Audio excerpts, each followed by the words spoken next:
and welcome to Victoria Electric Vehicle Association on YouTube, where we are helping you accelerate the shift to a sustainable energy world. So today we're talking to some people we've met at the EV Labs event we had a couple of weeks ago, and they are Drivewise, and they're about vehicle training for new people. So we're going to bring in Kate Harris and Mason Bateman to do this today. Welcome all. Thank you. Thanks for Hi, thank having you. us. Yeah, no, we're very excited. We've we turn around, we look at various businesses using EVs, and we'd seen your cars going by with your EV with the Drivewise logos on and everything. We went, "Oh, gotta talk to those guys." And we finally, Karma was putting it straight in our face. Yeah, we got to do this now. So Yeah, it was great thank to you meet for you agreeing guys. to have the time to do this. Thank So, you. Kate, tell us a bit about the big company, as it were, and where you are and how it all shakes out for you. Sure. So Drivewise BC, we are in our 50th year of business. It started with my parents, and they started in 1975, and they were Canada West Driver Training. They then bought their first franchise, which was a franchise of Young Drivers of Canada.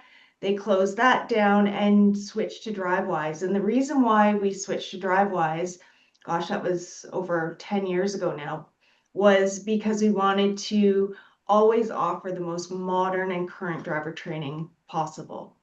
And at the time, that was driving simulators. So we switched over because of the driving simulators, and now we are the largest driving school in BC and have locations in 48 cities. So that's pretty much us, and we just love what we're doing. Right on. And you're headquartered here in Victoria?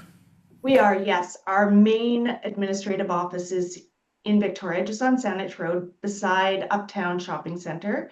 So we're really convenient, close to the motor vehicle area where people do their road tests, and right kind of center of the city so that people can easily get to us.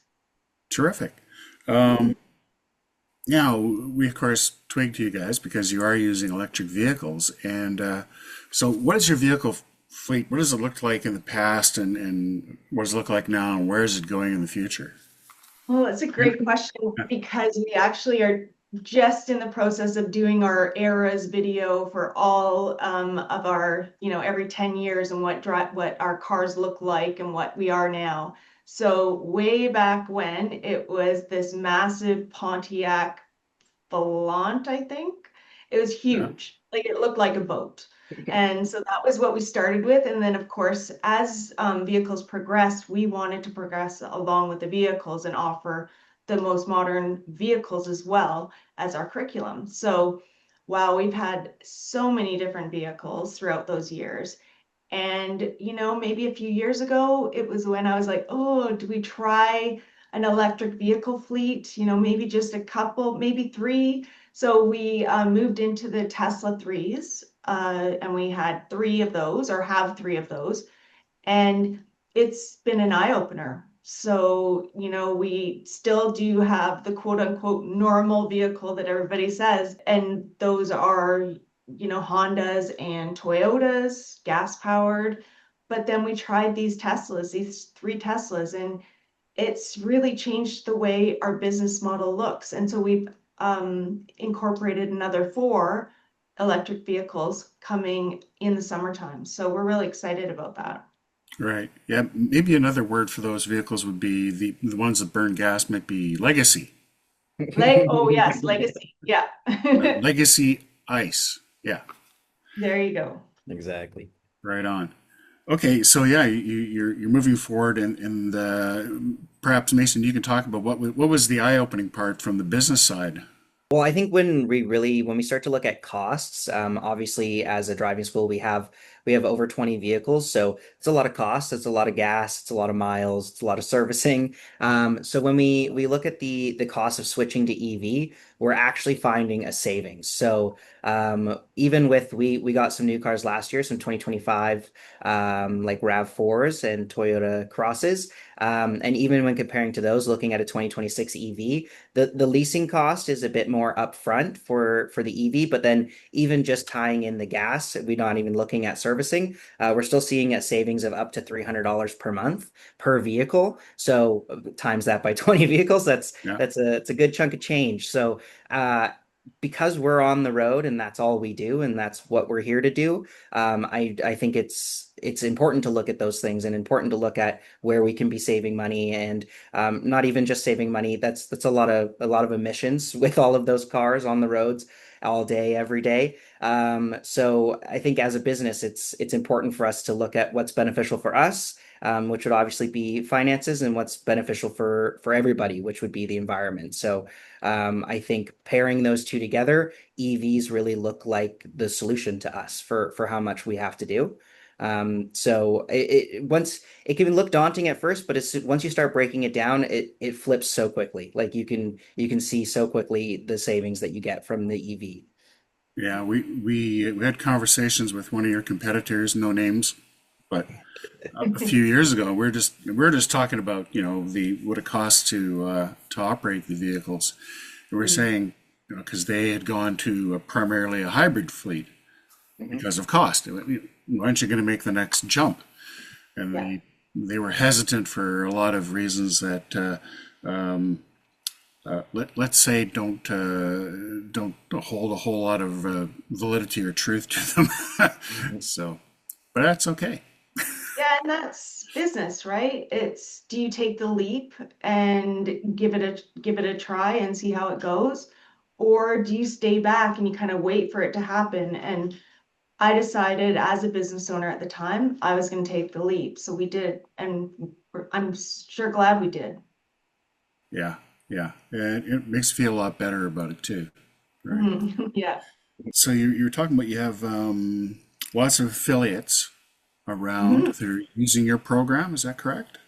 Yes, so what the affiliates do is they use our curriculum throughout British Columbia. So we have not only, a great greener type of program with our EVs that we've added to our fleet, but also the fact that we do everything in-house for a lot of our business. So when we have an affiliate all across, or different affiliate locations throughout BC, we do the classroom portion here at our office. So it's broadcast throughout different cities in BC, which is also helping us. It's helping them because not everybody can afford a big classroom in their locations, and it gives them the opportunity to use a curriculum that evolves as everything should: driving trends, vehicles. They learn about regenerative braking right now and just different things that it's really important to keep up with, kind of the new age of driving. Yeah. You'd mentioned Young Drivers of Canada, and 50 years ago that was me So taking one of their programs in a some sort of Plymouth, and I was probably, just what year would that have been? That's probably, it was yeah it was in well 50 76 or yeah, yeah, 70 that would have 17 been us. yeah yeah And I don't, well, yeah, yeah over on but Hillside. yeah but what does the student population look like nowadays, Mason? So obviously, primarily with the GLP course, it's the course designed to kind of bring people from their L license to their N license. So a lot of our students are new drivers, like brand new drivers, 16, 17. But that's not all that we do. We do a lot of senior refreshers. We do a lot of like medical assessments. Not even senior refreshers, just refreshers. Everybody needs a refresher. The roads are changing in Victoria, even if it's not the laws of the road, just the how the systems of the roads work, like all the new bike lanes and everything like that. How to And teach people how to drive a roundabout? yeah, yeah, we have full lessons just dedicated just to roundabouts if you need one. Um, but yeah, so we're also seeing an increase in interest in EVs and learning to drive EVs. So as adults are purchasing EVs and possibly their first EVs, making that switch can be kind of daunting to move from a gas vehicle to an EV. So we're really here to support the community in making that shift. So we're open for anybody who's purchased an EV and has a full license if they'd like to come and do lessons with us in their own personal car. Call it a refresher, call it a learn to use your car, whatever it may be. There's we usually see about a 10 to 15 minute learning gap when we're switching to an EV or someone's trying an EV for the first time.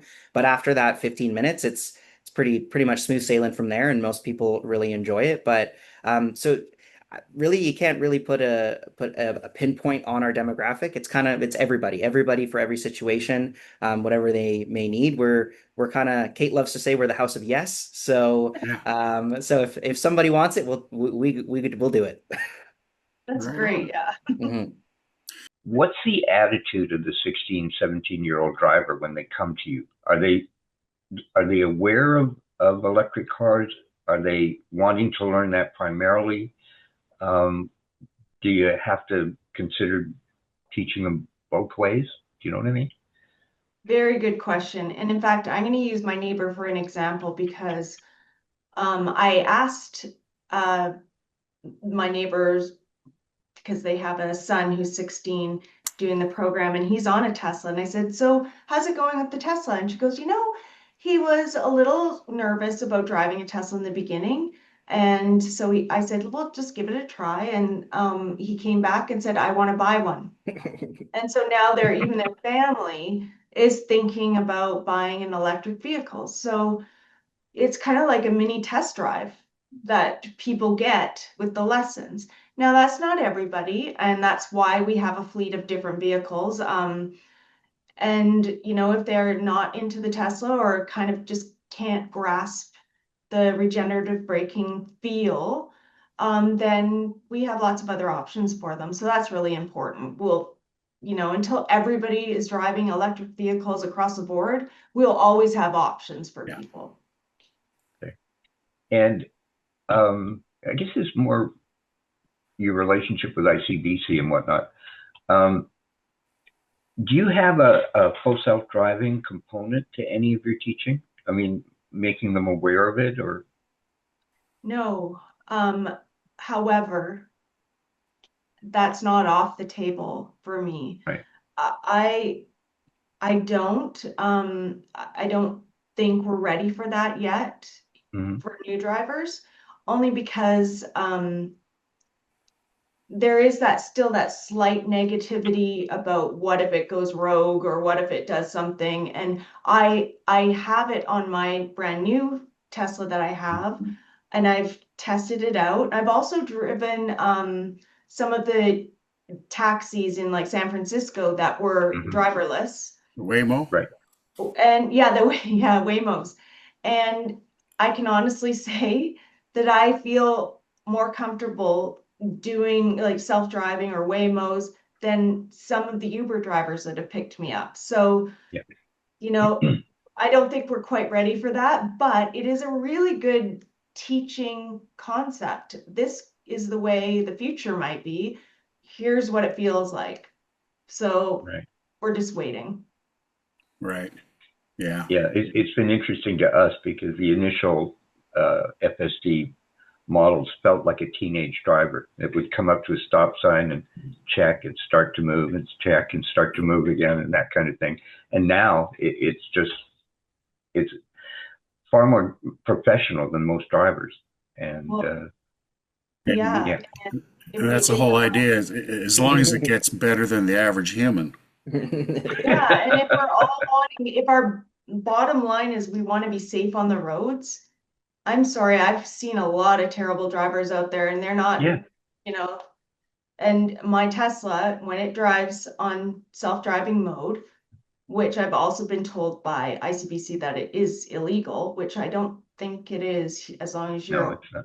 completely, You're singular and responsible. awake and responsible, Yeah, Yeah. which Period. I am. You have to understand, when I'm driving the self-driving, my hands are literally almost wrapped around the wheel at 10 and 2, and my foot is hovering over the brake. So it doesn't get it safer than that.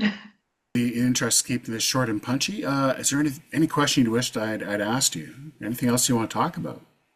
Well, I think maybe like the importance of like why do we want to teach new Hmm, drivers on an EV? And I think it's because the EVs operate differently, and we also want to be able to evolve, the government relations that we might have to let them acknowledge that people are more and more people are driving electric vehicles. For instance, we do a lot of audits with ICBC will come in and audit us. And one of the hurdles that we've had to have with them is accepting that we are teaching in an EV right. and it's not a real car, is what was said.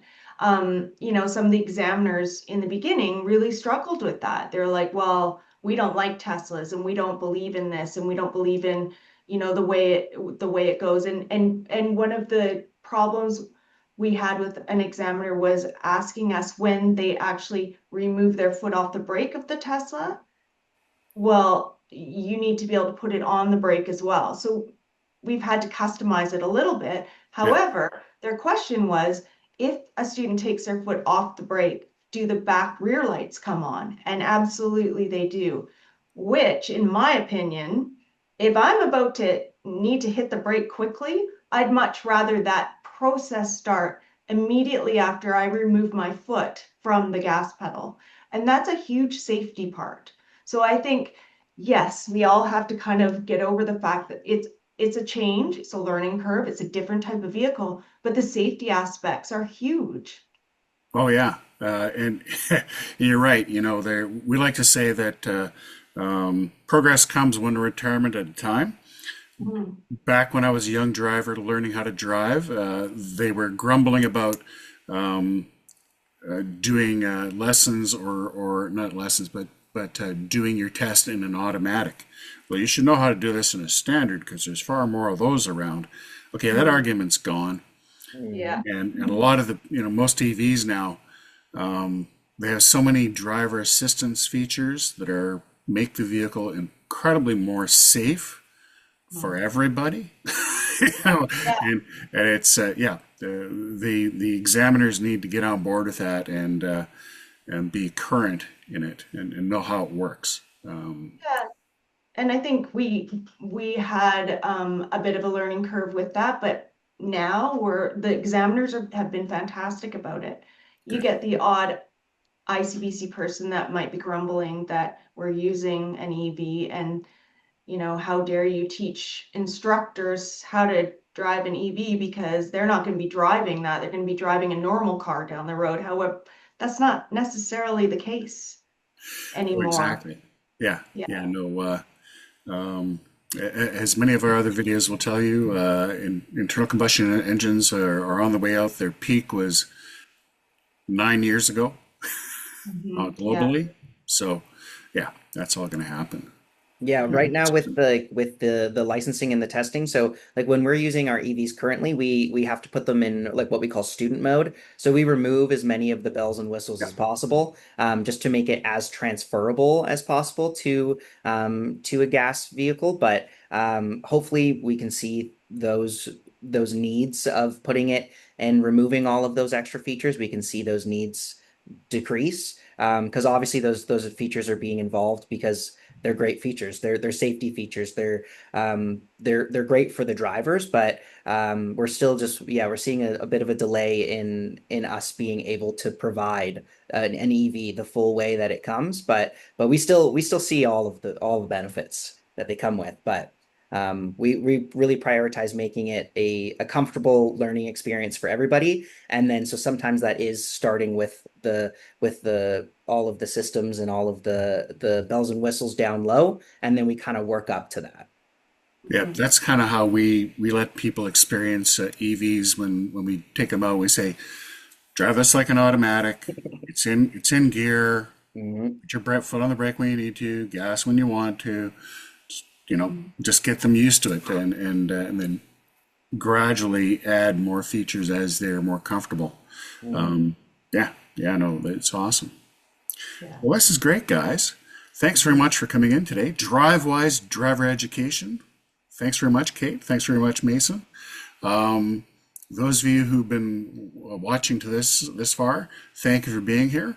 Don't forget, Victoria EV Association on YouTube. We've probably at a little over 120 videos on various topics, so please avail yourselves of those. And for those of you who watch and have a look at all our sponsors, terrific sponsors who care about you and care about their business and use EVs to do it. So thanks very much. Good seeing you guys. We'll see you again.